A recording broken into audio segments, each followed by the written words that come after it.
Welcome to Careers and Coffee Talk. I'm your host, Laura. Today's guest has spent more than 20 years helping organizations find the right words when it matters most, from Johns Hopkins to the American Red Cross. Cynthia Gutierrez White is a crisis communicator, storyteller, and now author of the forthcoming book, Redefined, which explores what happens when the career you've built shifts suddenly and how to rebuild your identity, your confidence, and your purpose in the face of job loss and industry-wide disruption. Earlier this year, Cynthia unexpectedly lost her own job, an experience that forced her to ask a deeper question. Who am I without the title, without the work, without the role I've built my life around? Her new book is part memoir, part guide, and entirely heart. It offers a framework for reflecting, resetting, and reimagining what comes next, especially as AI reshapes our work, our identities, and what it means to contribute meaningfully. So let's get into it. Cynthia, thank you so much for joining me. Welcome to Careers and Coffee Talk. How you doing, Laura? I am doing well. I'm really excited to jump in, especially with a fellow communicator. Absolutely. Always fun. Now, of course, we're on Careers and Coffee Talk, so I have to ask if you have your coffee and any special cup with you. Oh, cute. I love the flamingo. I love flamingos. So, being a South Florida girl, I grew up with flamingos and all things tropical. Of And course. when I moved to Baltimore, I didn't know that it was a town that also loves flamingos. Who knew? And what I love about it is that inside it says stand out. And that's what we're going to do today, Laura. We're That going to is stand out. exactly right. I love it so much. Thanks so much for bringing that. Now, I also have to start with I like to go back in time a little bit. And you can pick the age, but Sure. you were younger. What did you want to be when you grew up? Oh boy, I think like many children, Yeah. I want to be a veterinarian because I love all things animals. But when I was in high school, middle school, high school, I wanted to be an environmental engineer. I Oh, wanted to be one of those people that took the issues that were negatively impacting the earth and find solutions. And then after that, I wanted to be a photojournalist like for National Geographic. oh, And I ended cool. up in communications. There you go. So you're telling stories one way or the other. Absolutely. Exactly. Well, speaking of, thank you so much for trusting me with an advance copy of your book coming out on Of Tuesday, November 18th, Redefined. So exciting. Congratulations you. on that Thank you. Thank accomplishment, you. by It's the been quite way. a journey. Quite a journey. Yeah, I'm sure. And I think we're going to talk more about that, obviously. But I think just reading it ahead of having this conversation was such a gift, especially Good. given that, I'm also like you and like you talk about in the book, going through this, shock of job loss in Mhm. 2025. Yeah. So I recognized pieces of myself in each of the chapters, whether it was the uncertainty, the grief, there's that Mhm. mourning, the Yeah. rebuilding, the refinding your confidence. Correct. Um, and what I really loved about the book is that it doesn't offer quick fixes by all means. No. It's honesty and a way forward. And so I really appreciated that. So I'm really excited for So people glad. to be able to read it just after this episode airs. Congratulations again. I think Thank that you. this is something that a lot of people are going to be able to learn and relate to and benefit from. Well, I tell you, I really appreciate the platform to share this story Yeah. because the people like you and me, there are so many others going through this journey of uncertainty. And if Hmm. with this book we can provide some clarity or some exercises or ways to reflect to help people move forward, then my job is done. Yeah, absolutely. I think we share, what would you say, like professional DNA, We right? Being do. in crisis and strategic communication, Absolutely. right? Like you're helping others as a communicator navigate some of their hardest moments. Yeah. Well, first I want to start with the through line of your career. So as a communicator, as Yeah. a storyteller of sorts, what do you feel like has been, from all these different places, Johns Hopkins, American Red Cross, right? Mhm. What is the through line of the work that you've done throughout your career? I want to say if I were to distill everything, the past 20 years of being a Yeah. Yeah, communicator, right. it's taking very complex things and providing clarity for the listener, for the Mhm. viewer. It's also to provide hope.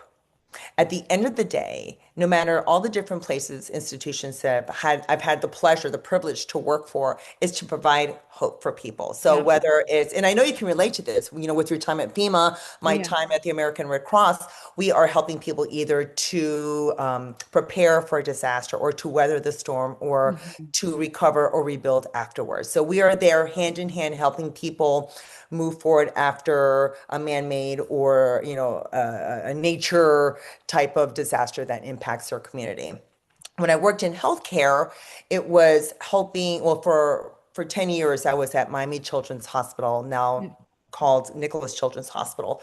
It's being shoulder to shoulder with parents, guardians, loved ones, as their little ones are going through some type of treatment, surgery, clinical research. So again, it's another example of being partnered hand in hand, shoulder to shoulder with people during some very challenging times. And that also rolls over to my time at Johns Hopkins, or even most recently at GTB Solutions in Virginia, where again, helping people going through very tough times due to disaster. Yeah, no, I love that. And I think, as I was reading Redefined, which thanks again for the advanced Of copy, course, of course. so much of it felt like, you were articulating things that even as a communicator, I didn't always have the words for. So I want to go back to that day at GTB Solutions Mhm. where you call it the day that everything changed, right? It What was. did it feel like in that moment? And when did you realize, like, I just need to tell this story? You know what? I started getting that knot in my stomach the day before I was laid off. Mm, I received a late night email from my supervisor yeah, asking for a one-on-one for a touch base. And having worked with this person for over 3 years, I know his style. yeah, And being that my role was in corporate communications, so I used to oversee internal, external, but also right. crisis communications.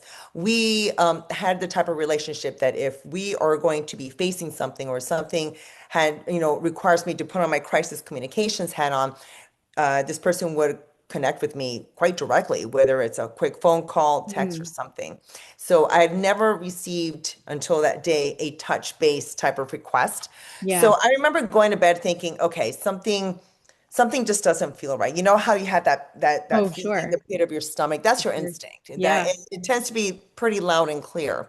Hmm. And I remember the next morning feeling very nervous going into this meeting. Yeah, And I'm sure, like you and many people listening here, you want to be prepared for the conversation that you'll be having, especially with someone in leadership in your of course. organization. Yeah. And so I went on there a couple minutes early. I'm like, okay, let's just get this over with so that I can go, about my day because on my agenda I had meetings, I had deliverables, I had things that I had to do for that day. It was a Right. Tuesday.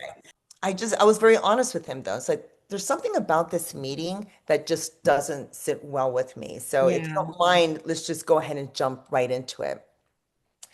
And that's when he said, well, I'm sorry to inform you. And at Mhm. that moment, You I'm just telling you, knew. Laura, I just knew. I have to be honest with you, Laura. I enjoyed working there specifically for two reasons. I enjoyed their mission-based vision Yeah. for that company, which is to help people. Yeah. But I think more importantly, I enjoyed the people I worked with. That's You the know, I hardest part, right? it is. I mean, I think that's later on, that's what I grieved the most was Yeah. yes, the projects that I was very excited to be a part of, Yeah. but it's, not seeing those friendly faces. And we become family. We became really Yeah. good friends, not hearing their voices every day. Hey, how's this? How is that? Let's talk about this project. How's your mom? That camaraderie, that Right. sense of community, gone. Gone. Yeah. In an instant. It was in an instant. So how did I feel? I was in shock. I really did not know how to take it. But, dealing with crises, FEMA, Mhm. American Red Cross, what have you, you just kind of compartmentalize and you're Yeah. like, okay, I'm in crisis mode now. I got Yeah. up, made a list. Who do I need to talk to? Who needs to know of this information? What do I do next? And I did not give myself time to be fully aware of what was happening till later. Yeah. I did not understand that grief is a part of being in this situation when your job unexpectedly goes away, literally from one day to another? Yeah, I was just that actually that leads me to my next question because, I think as communicators, we're like you said, we're trained to stay calm, to find that Hmm. clarity and help other Absolutely. people move forward, right? But when it's Absolutely. your own crisis, it's a It's very different. different kind of communications challenge in general, right? Yeah. So how do you feel like your background, whether it's crisis or healthcare communications, shape or maybe complicate how you processed that loss? I went into crisis mode. Yeah. So I was very clear as to what my next steps were, Hmm. but I did not give myself time to truly process Yeah. initially, and I did not give myself grace, Yeah. which is something that I learned later on. I went into a phase of what I call panic productivity Oh, yeah, for sure.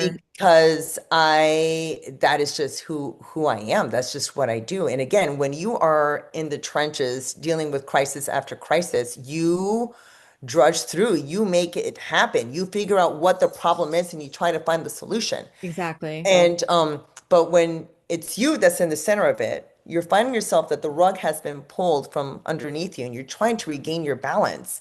That can be confusing, makes you feel dizzy, Hmm. literally and figuratively. But then I went into massive panic productivity where I gave myself one day off. And that's because a girlfriend of mine said, I told her what happened. She goes, "We're going rock climbing." I'm like, "We're doing what now?" She Ooh, goes, "We're how was going that? rock climbing." And the boys, her son and my son both had the day off from school. She goes, "You need a quick break. We're Yeah. going to go rock climbing." I'm like, "Okay." So we went rock climbing. I had a great time. I screamed, I yelled, I fell, I climbed back up, had a great time. And the next day I was on like Donkey Kong and I Yeah. was Yeah. applying to, I think, like anything and everything that had communications. Yes. And I was just then getting a glimpse of this current job market that we're Hmm. in. I was And just and beginning this to is realize January this and is it's January, end of only January. gotten worse. Absolutely, absolutely. But I was just, the optimist in me, I was actually Yeah. pretty excited. I'm like, okay, well, this didn't go as planned, Right. On but to the maybe next this thing, is right? this is on to the next thing. Yeah. Let's see what the next opportunity will bring me. Maybe Yes. it'll be better. Ba, ba, ba, ba, ba. Yeah. But then to your point, February and March happened. And Hmm. within 3 weeks, I personally, me, over 60 people who lost their jobs. Yeah. Especially here in the DMV area where Of you and I course. live, DC, Yeah. Maryland, and Virginia. And we were all collectively realizing the challenge that it is to find a job in today's job market. Hmm. I mean, Yeah. there's so many things happening at one Yes. time, whether it's politically, right, change in administration that always puts, Correct. more Stress, folks into the job market uncertainty. because, Mhm. right, especially in this area in particular. Correct. And then, the restructuring of government. I mean, February alone, saw quite a few feds, Absolutely. without jobs. So I remember that feeling for myself of, for me, it was a little more sudden, a little less sudden. But still that feeling of like, and I left my job on my birthday in May. Oh, geez. It's like, happy birthday. Happy birthday to Um, you. Oh, God. right. But that feeling of like you said, not having not just the title, but like the team and the Yeah. mission and wondering like, who am I now without this job or Yes. this work, right? Whether no matter where it is that you've really like poured so much of yourself into, Correct. that identity shift can be Mhm. just very jarring. So you write Absolutely. about the moment when you really had to ask yourself, like, who am I without this job? What did you learn about yourself, about your identity when that was all taken away? It gave me a moment of clarity in the sense that I knew I had to pivot. Yeah. And I knew that this was bigger than me, Yeah. meaning that I had to lean on other people around me to Mm. find what that next step is. Yeah. And it's okay to depend on lean on other people. There's just some things that are better done with other people, Yeah. and that is hard if you were to do it alone. Yeah. And I'll mention really quickly that it's easy to feel isolated when you lose your job Yeah. because as everyone goes on with their life, they go on to Hmm. their job, they go on to school, what have you, you find yourself alone, whether it's at home, your apartment, and now you're asking yourself, now what? And Now then what? you go on to the job boards and you go on to LinkedIn, you go on to Indeed, Glassdoor, take your pick. And you rewrite your resume for the A 4,000th millionth time. time. A millionth time. What I learned about myself was that it's okay to lean to your friends, your family, your acquaintances, your colleagues, your mentors, because there are just some challenges in life that are done better in good company. Yeah. And I have to mention that it's very easy to feel isolated when you're going through something like this. So it's best for you to reach out. Besides, that is the time for you to reach out within your network and beyond your network. Hmm. So I learned that you have to give yourself grace. Yeah. You have to depend on others, especially in this job market, because I mean, I'm sure we'll talk about it later, but when you dive into ATS and what the true landscape looks like now, it is that human connection that is going to help us move forward. Yeah. So And yeah, so learning is about tap into your loved ones, your friends, your family, your colleagues. and did you feel, because I'll say this, I felt that very pleasantly surprised by the support that Yes. people, even people I didn't know, Hmm. were willing to offer Yes. in this circumstance. It's super humbling. Absolutely. But you reach out to somebody, and I've said before on the show, like I no longer have any shame. I will reach out to anybody, Me right, too. on LinkedIn or what have you. And yeah, and I've been so shocked when somebody reads the email or the LinkedIn Yes. message and they Yes. respond and they're like, let's connect. Are you Yes. free tomorrow? Do you want to come out for coffee? like let's Hmm. talk about this. What can I Yes. do for you?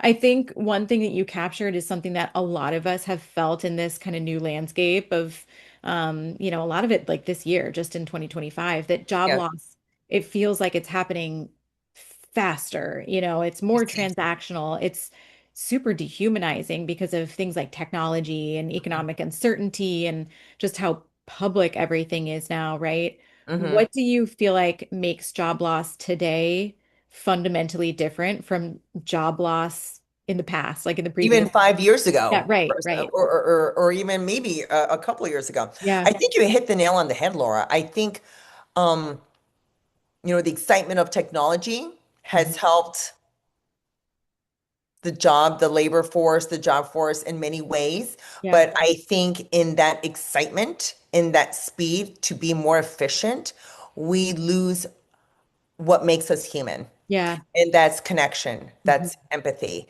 Hmm. And as a matter of fact, I read on LinkedIn, which is now my new favorite platform, Yeah. Yep. social platform. Sad, isn't Forget it? Instagram and Facebook. It's all about LinkedIn these days. But I read a post from this young woman who was a finalist for this position. Hmm. And she had gone through, I don't know how many interviews, met the staff. She had to do a presentation, Hmm. including a communication strategy plan. Okay. And she also had a take-home assignment. I mean, so very all-encompassing. This candidate invested a lot of her time. And I'm gonna guess it was all unpaid, right? Oh, absolutely. Absolutely. Let's just say Yeah. that company is Yep. now richer, full of ideas and Yes. creativity Yes. because of this candidate and all Yes. the other candidates that they interviewed. But anyway, um, she did not get the job. The Yeah. position was given to someone else. Which, she tough cookie. She's like, okay, I Hmm. get this. This is just the scenario. This is the landscape that we're in now. Yeah. But it was a form email. It was not a phone Mm. call Yeah. or even a personalized note from the HR person that she has been working with since the very beginning. Yeah. So those type of processes have become so automated Yes. that we're missing out on what makes us, humans, because it's all about relationships. Hmm. At the end of the day, work is about what we can do together. And when from the get-go, you are taking that out of your corporate culture, it's Yeah. very cold. Yeah. And again, it makes you feel more isolated because that human connection is being taken out and replaced with AI, which, and keep in mind, when it comes to processes and AIs, the intention was very noble initially Yeah. because it was about making things more efficient so that we Mhm. have more time to spend on other, mission critical things. But it's now to the point that things are moving so fast that we're missing out on those things that make us human. Yeah, which is a really important piece of it too. Absolutely. When it comes to rejection, especially after you've kind of been in the process, like Hmm. at least a meeting with the hiring manager or Hmm. some sort of personal connection. Do you prefer an email or a phone call? You know what? In today's day and age, either. Yeah, Because I have heard, and myself included, yeah, ghosting. You yeah. thought ghosting was something that you hear, about, my Dating. people my daughter's age, Yeah. dating and stuff like that, and the dating apps. But I think it it's is worse in the quite job market. prevalent. It is so prevalent in the job market Yes, where I prefer closure over no closure. sure, Whether it's a absolutely. text, email, phone Yeah. call, even though, I have my spreadsheet of all the different places I applied, the Mhm. date, the point of contact, all that good Mhm. stuff.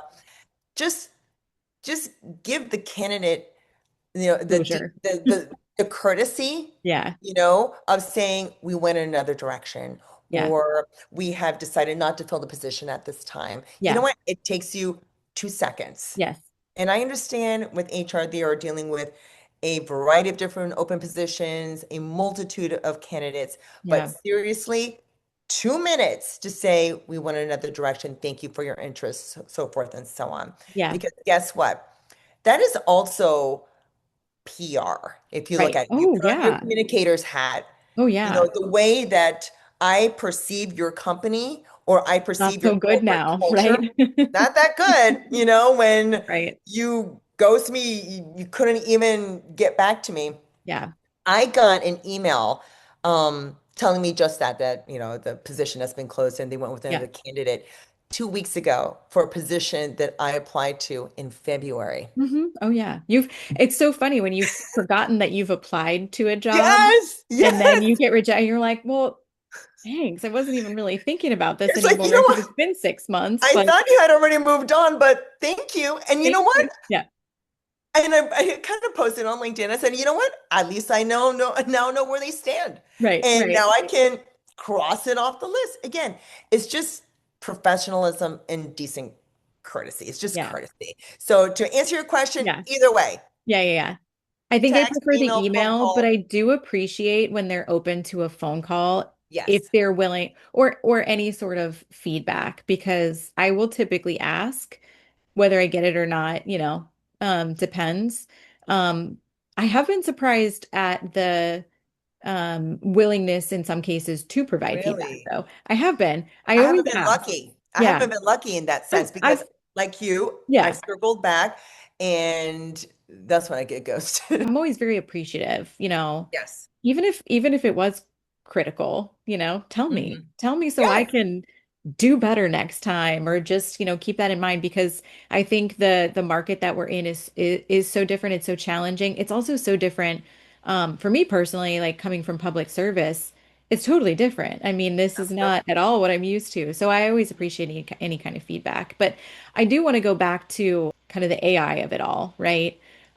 You write so clearly about AI not being like just a buzzword, but a force that really reshapes, real people's lives, Absolutely. clearly, and job security. I've seen that obviously firsthand, Mhm. even for, really skilled communicators like us.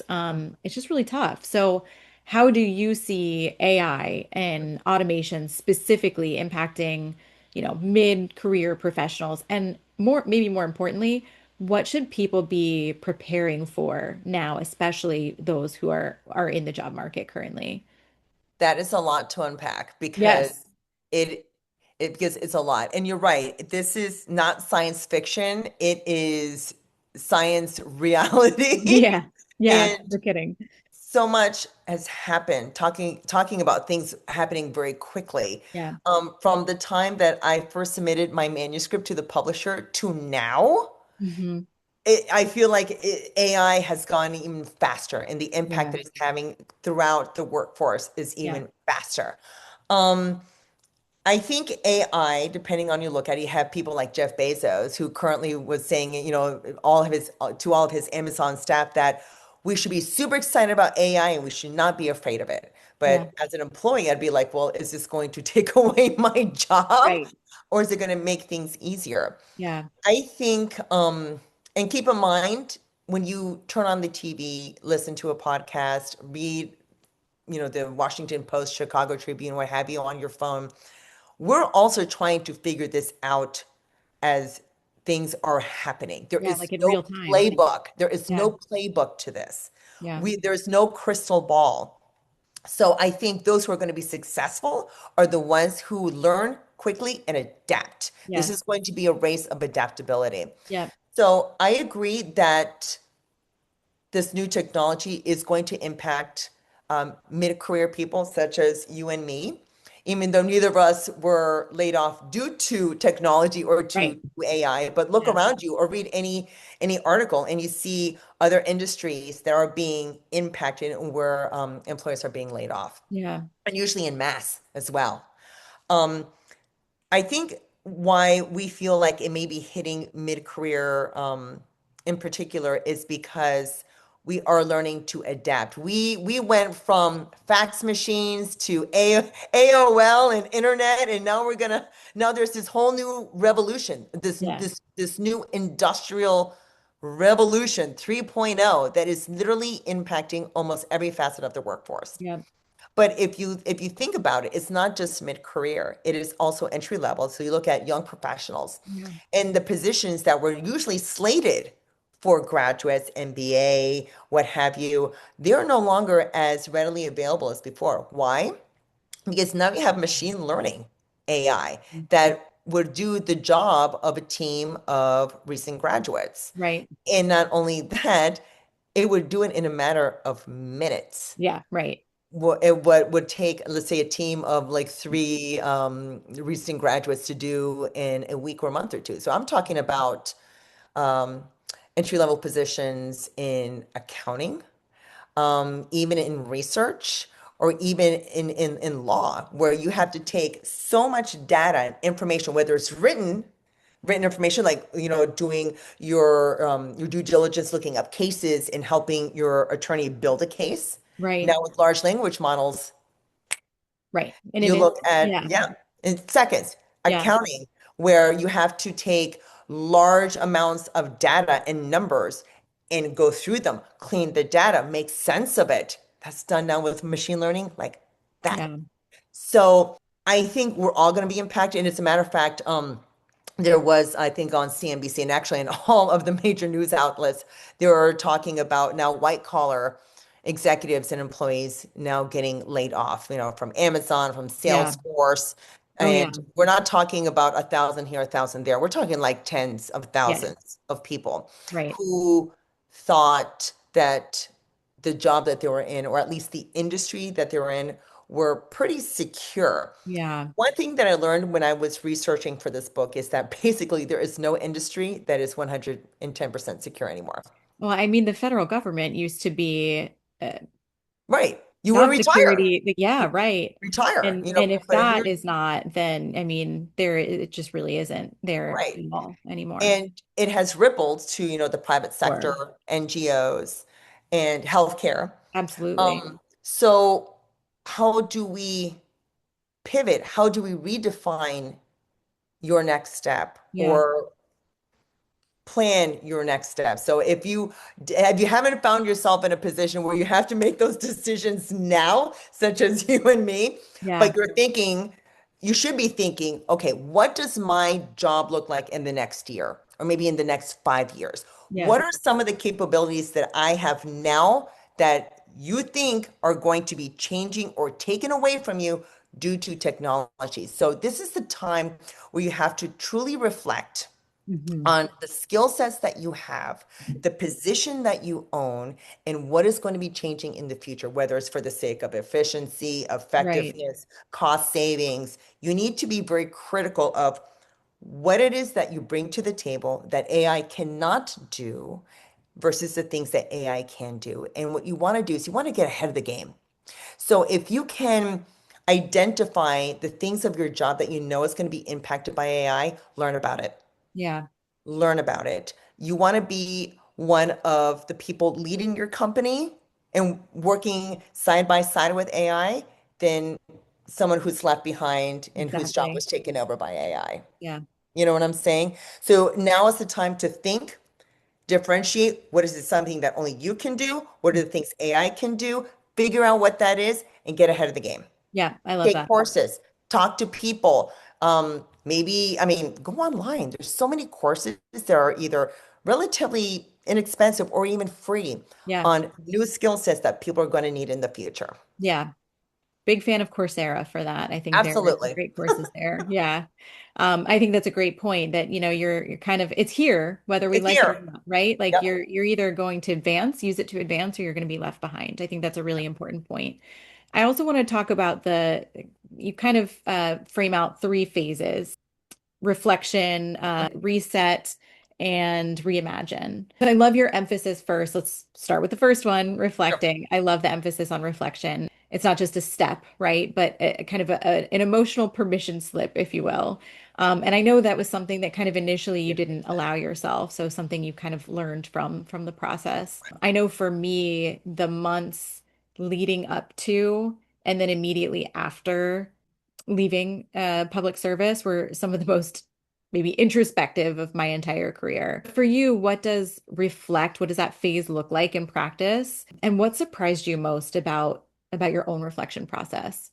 That's a great question. Just because I still feel like I'm reflecting. It's Yeah, not something that is done, let's not say within a linear. week, Yeah, or it isn't linear yeah, because just when you feel like you've reached a new phase or you've taken a new step into something new, you find yourself reflecting again yeah, because you ask yourself, is this in the right direction? Is this true to myself? Does this align with my values and who I am? yeah. I think when it comes to reflection, you have to give yourself grace. Hmm. And one thing that I've learned throughout this process, learning again, all the different, the convergence of disruptors and talking to all these wonderful people who are so generous with their time and Yes. expertise to talk to me and inform me that the system is broken right now when it comes to hiring. There's so many layoffs happening and the number of jobs have also decreased. Yes. So in terms of finding a job, the playbook is out the window. Hmm. So coming to terms with that you being laid off is not a reflection of you, but Hmm. it's more systemic. That was a big revelation. That was a big aha moment for me was and being reflective is okay, it wasn't anything that I've done. No, because I can think back and I'm sure you're the same way, Laura, your evaluation was great. You were hitting all the projects like, stars everywhere and unicorns and glitter, all was good. Every day, actually. Here's to that. Um, but the reflection made me realize that it's bigger than me, Yeah, yeah, that the landscape and the variables moving the landscape are beyond me. yeah. And when I hear people express the same sense of confusion and frustration and even angst, I Mm. mean, let's be honest, when you know your severance is running out, or you know that you need to find some kind of, in the gig economy, you got to find a contract or a Sure. gig or work part-time to make ends meet. That's real. Yeah. The own process of reflection is that we, you and I, and the people that we represent, it is not an indication of who we are as Mhm. professionals. Yeah. That this is beyond us and that we are finding ourselves in a landscape that is constantly and quickly changing, and Mhm. we're doing our best to adapt to it. So it's not a reflection of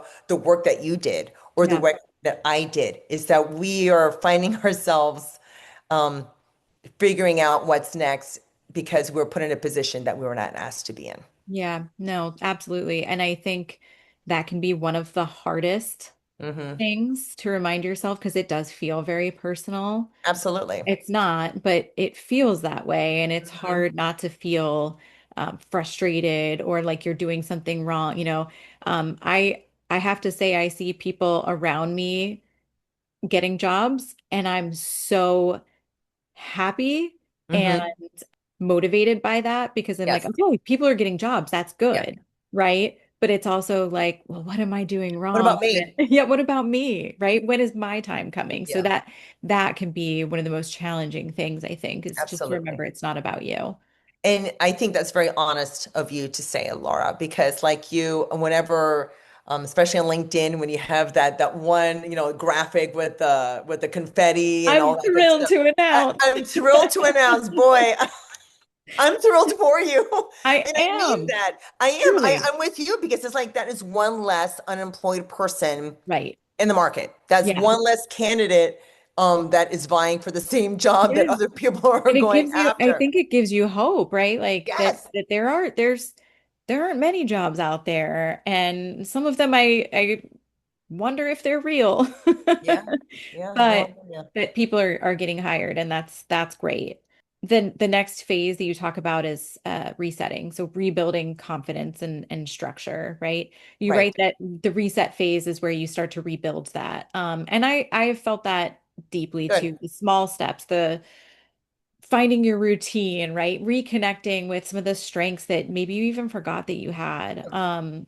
When you think about some of your resets, maybe not even just now, but in the past, Hmm.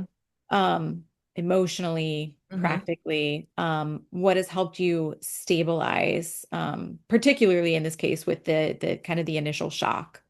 Right. For me, it was journaling Yeah. because as communicators, it is our job to make sense of things that are hard to understand. Hmm. So when I found myself in this position in not being successful in securing interviews, I did a deeper dive as to why that is. Hmm. So yes, I'm thinking, okay, maybe I didn't modify this resume for the 50th time the right way for this employer, Yeah. but I'm thinking it's got to be more than that. And when Yeah. I started listening to other people going through the same thing, it's like again, it's systemic. So let's do a deeper dive as to what are the elements and the variables setting this up. Mm. And that helped with the reset. It helped because understanding again empowers you so that you can make better decisions, Mm. and again makes you feel less isolated, and you feel like it gives you the confidence to move forward in a path that aligns with you. And it was during that research that I found out that yeah, there are three disruptors that have converged at the same time. And remember, Laura, in the high school textbooks, the Venn diagram. Yeah. Yeah, so you have the circle. One circle is, as you said, all the federal and political transitions and Yes. changes. Then you Yes. have the other circle, which is all your, economic volatility and things like that. And then the third circle is AI. And that Hmm. little spot right Right smack in in the between. middle Yeah. is the little arrow that says you are here. So Yes. that was my reset. My reset was to make sense of this new scenario that we're all finding ourselves in and sharing that with others, letting other people know this is not you. This is Yeah. not a reflection of who you are, the experience that you have, or the talent that you can bring to the table. It's bigger than that. Yeah. And that really reset me. And it's all through research and talking to other people. Again, Yeah. don't isolate yourself. I know it's hard to put on the face and want to talk to people because you feel vulnerable. Hmm. You something that meant a lot to you was taken away involuntarily. But to your point, there are people out there, and I think people will be very pleasantly surprised once they reach out how people are willing to help. They're willing to give of their time to have coffee with you, to give you advice. Oh, you want me to read over your resume? Happy to do so. And that's something that we can do amongst ourselves as well. Absolutely. And rebuilding our community is that, okay, we all have a little extra time on our hands. What can we do to help each other during that time? Go volunteer. Go Yeah. volunteer at your kid's school. Do you like to volunteer with animals? Go ahead and do so. Or help other people in the same boat. Take them out Yeah. for coffee. Listen to them. Yeah. Provide some insight if you can. Maybe if there's a connection that you can make, do it. Yeah. Because at the end of the day, we're all in the same boat and we all should be helping each other. Yeah. Yeah. Start a podcast, right? There you go. And just for the listeners now, we were talking before recording, you were talking about how you feel encouraged when in with the justification and the good feedback that you've been getting from others. Yeah. When you never thought about doing this, months ago, and here you are getting great feedback, booking great people. No, just kidding. Exactly, right? And But I think that's what that's requires putting yourself out there, like you said. And it doesn't have to yes, be, as quite as public, right, as a correct, podcast, but correct. doing that, putting yourself out there to do that outreach and connect Yeah, with people. I think the other thing too is like you talked about giving yourself some of the grace because we all have like the up days and the down days, right? absolutely. And so when you're having a down day, like don't wallow in it, but let yourself feel it because I think you have Hmm. to process. At least that's been my experience. No, I think you're right. It is a process. And Yeah. what is it like the eight steps of mourning or Right. grieving or something like Right. that? And it's Right. not linear. You don't go one, two, three, four, five, whatever. Exactly. You go like one, You four, backstep a little three, bit. You step, yeah. two, five. It's the same way too. It is, yeah. It's just one thing that helped me was doing a variety of different exercises, either that I came up with myself or someone else had said, "Hey, have you done this and that?" So that is something that I actually added to the book. So Yeah. it gives the reader the opportunity with these prompts and reflection Yeah. exercises to do these again, these exercises to help them think through different things and that can Hmm. hopefully pull away the current so that the reader can see, oh my gosh, I forgot. I am aligned with this, or this is what gives me joy. Maybe I should Yeah. look into that. It's just a reminder that we're more than our job, we're more than our titles, and look into the things that make you happy. Now's the time to do it. And maybe, just maybe, it can turn into something of your next career step as well. Yeah, I love that. I want to talk about the last phase, Sure. reimagining.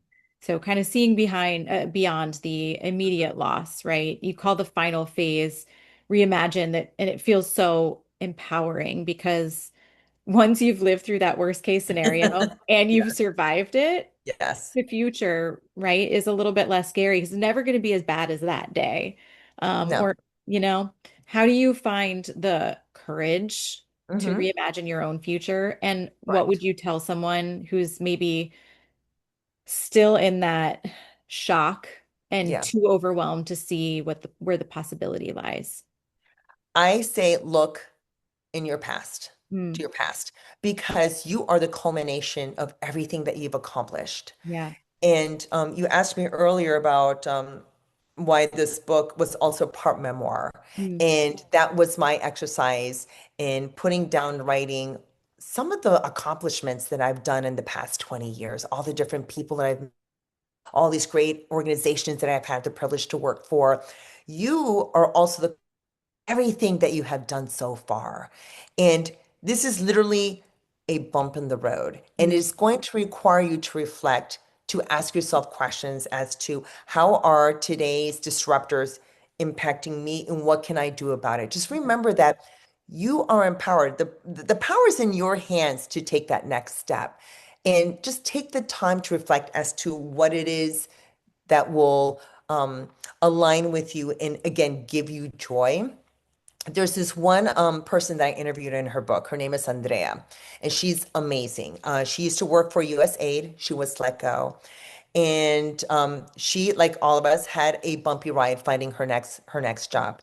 But she told me something that really resonated. She said, "I lost my job, not my career." Mm, And that was a big light bulb aha moment because she's right.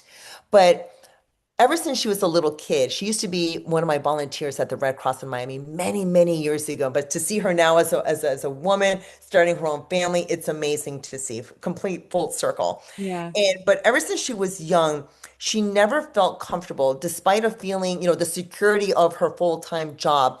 She always had a gig. Always. Yeah. That's the first generation mentality that she had. She had a dog walking business. She um, also is a very talented graphic artist. So she will, do gigs on the side. So even though her USAID job was taken away, Hmm. she was quick to bounce back because she said, I'm always thinking ahead. That's why I do these jobs. Yeah, I mean, they may not pay for the mortgage or anything like that fully, Yeah. but it reminds me that I have the power to keep on moving. Yeah. And that's what she said. I lost my job, not my career. Yeah. And I want people to remember that as well. You may have lost your job, but you did not lose your career. Maybe this is the moment that you think, let's reinvent my career. Maybe there's something new with this AI that maybe perhaps with my skill sets is a new career path. I say go for it. So Hmm. it's a time of reflection and of empowerment and of courage Hmm. because it takes a lot of courage to think, oh my gosh, I'm going to step into something new. But again, lean into the support of your friends and family, your Yeah. tribe around you, your community that you built together, because they're going to help you along. Never in a million years would I imagine that I would write a book. Yeah. I remember meeting with the publisher back in June, and he said, how long did it take you to write this book? Like a year or two? I'm like, no, a year ago I had my job and I was happy. And if you may recall in reading it, the first page said I lost my job. Right. So it's like, In January. but Yeah. in January. But it's the courage to try something new. Yeah. It's the courage of saying, you know what? I am more than my job title. Yeah. I'm more than my last day. I'm more than the worst day at my job. Hmm. If anything, this is going to make you stronger. It's going to Mm. make you better. It's going to make you more empathetic with the people around you who are going through something very similar. Yeah. And hopefully, with the help of the people around you, this may lead into something even more exciting, something Mhm. that perhaps you never even thought of. I mean, I'm an example of that. Yeah. I love that you shared not only your own story, but that you also shared others' Hmm. stories with kind of more of a collective experience Yes. of, this year. I just think that, maybe her story in particularly really um, changes how you think about like resilience and Yes. reinvention and, how you bounce back. I think that's really important when it comes to layoffs for both leaders and communicators. What do you think compassionate communication looks like in these moments? You bring up a very good point, and that was one of the reasons why I decided to profile additional people. Because Yeah. when you turn on the news and you hear about tens of thousands of people being laid off, or starting next week, tens and thousands of people are going to be laid off, it's very easy to let that wash over you because those numbers are numbing. Yeah. It is hard to imagine the people behind the numbers. Fathers, mothers, young professionals, your neighbors, your family members. These are people who have lives, who Mhm. have bills to pay, mortgages to pay, tuition, what have you. I think what can be done better in terms of layoffs, if I'm putting my corporate communications hat on, Mhm. it's transparency and honesty. Mhm. I feel like some leaders believe that their staff probably can't, it's like that one movie, you can't handle the truth. Well, I think you can give your staff some credit and tell them the truth. Mhm. Now, there are ways to be empathetic and yet very honest in your message. Meaning, like for example, my position was eliminated because we were acquired by another company. And even though the party line was, oh, more resources, greater this, more opportunities, blah, blah, blah. Anyone who's gone through a merger or acquisition, they know that there is like a very silent expiration date. Mhm.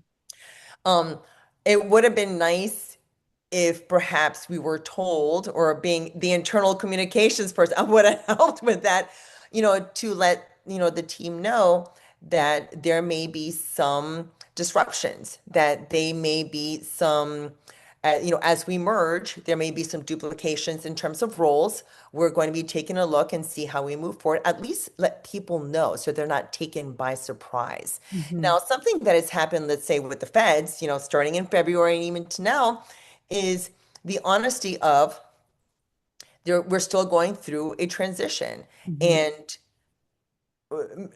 several departments may be affected by this, but give people like a heads up. Don't just surprise them. And that's where empathy comes in. And I know for some reason empathy turned into a four-letter word in the beginning of the year, but I honestly believe it's one of the things that makes us human. And Hmm. it's something that is greatly appreciated. I know I do. Hmm. Um, and it's giving people the opportunity to think about their own future.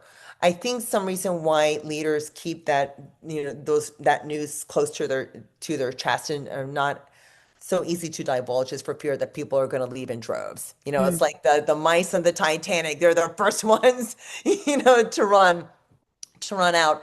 Um, but I feel by giving the power to the employees and giving them the information, let them make the right decisions as to what is best for them. Yeah. But I think doing it with the right language, at the right pace, the Yeah. right timing really says a lot, as opposed to like what we talked about before, with the efficient, automated email or what have you, that Hmm. seems very cold and distant and just not human. So like I leaders think shouldn't use AI to like draft the email to the no, staff. no.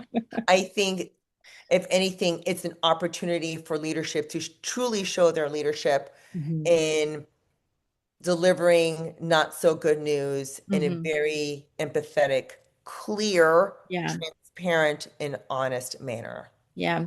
I think the other thing that really resonated in your book for me is the way that you talked about success shifting over time, from achievement and stability to more purpose and alignment. How do you define success for yourself now? And how does it compare to how you defined it maybe earlier in your career? I think there's just different definitions of success, meaning that the success that I had even a year ago Hmm. at that moment felt like success. And even now I felt like that was success, hitting all your goals. We won some national awards. And again, just the synergy and collaboration within the team, that is success. Um, I don't have that team anymore, but my success now looks different. Yeah. I have embarked on a project, on a journey that has taught me so much. It's been a great conduit to meeting such wonderful people and doing things such as, doing this podcast with you and helping other people navigate during these really uncertain times. So success to me is working with purpose. Mm. And that purpose now for me is to continue helping people. I may not be, my name may maybe not be attached with an NGO or with a healthcare system or something like that, but this is me, Cynthia, doing what I do best, which is to communicate complex things in a very clear way to help people. And I found that out and I'm doing it myself. And that's very exciting. So success for me is not necessarily the title anymore. Yeah. Titles come and go. It's doing something that gives you purpose, that makes you excited to get up in the morning. I Hmm. remember when I was writing the book, I was literally excited to wake up every single morning. I don't remember the last time I felt that way when I worked for corporate or what have you for ex NGO, where the night before I had my list of, okay, I need to review chapter 2. I need to call this person back. I need to research this paper that talks about how the global work industry is going to change due to AI. So Yeah. when I woke up, I knew exactly what I had to do. I knew this was a means to an end, and it was Hmm. very exciting. And that to me was success. And it also gave me the opportunity to be more present in my children's lives, Hmm.